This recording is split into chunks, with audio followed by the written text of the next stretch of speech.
Hi, it's me again with Corel Tips and Tricks. Today I was playing around with the Symmetry tool. I've used the Symmetry tool quite a bit, but I've never used it just for one item. Normally I do some other things with it, but if I go to Object and Symmetry, and I think the default is 1. Now I'm going to have to finish that and probably delete it and start over. Go to Object, Symmetry, and you can actually hit this and put it in the center of the page, where I think I already did. But I think this is default. So then just take a rectangle and get right on that line and then make it a rectangle that's making 2 rectangles.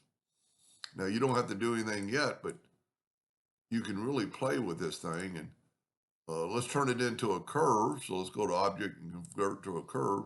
And then you could take the nodes and bring this in, take these 2 nodes and right click and turn them into a curve. And then what that does, it gives you handles when you do this. So you could completely change. That's pretty ugly. You could completely, if you were making some sort of vase or something like that, convert that to a curve and you get your handles again. And you could make some sort of flower vase or whatever you'd want to, I'm seeing that, and I'm seeing a decorative hinge, because you can do a lot with this. And you're basically done, and then just hit finish. Now you could take the virtual segment delete key and hit that. Well, I guess you can. Let's go back to edit, and we can delete that, and then go finish. And then take your smart fill tool, fill that in, and you've got that shape. And what I meant about like a old style hinge, you could left click, right click, Control D, and make a duplicate, grabbing your 2-sided arrow, and then look at that shape you just made right there. And of course, you could weld that together, but I get so accustomed to using the smart fill tool to make a new shape, and then that way it's all one piece. And there's many things you could do with that.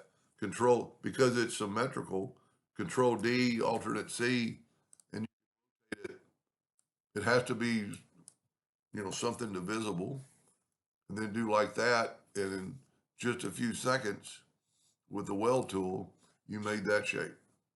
I'm not saying you'll ever make that shape, but that's some sort of flower arrangement type deal. And especially if you put like a yellow flower there, take away the outline. And a lot of times you can't take away the outline when you have smart fill because it's still there, but that way you can take away that. Let's see what that looks like with the yellow box. And since the video didn't take too long, I'm going to go object order back a page. This would be a very good one to play with the interactive fill tool, and just wipe across it. Go right here to elliptical. Move this around, but always try to get that in the middle and try to make this circle even. And then you could, add colors in here and do whatever you want to with it and make it symmetrical, or go up here and change it to this. Anyway, so play around with the symmetrical tool. I wish I could remember when it started, but most newer versions of Corel, if you have, they will have it. Anyway, hope that helped. Thank you for watching.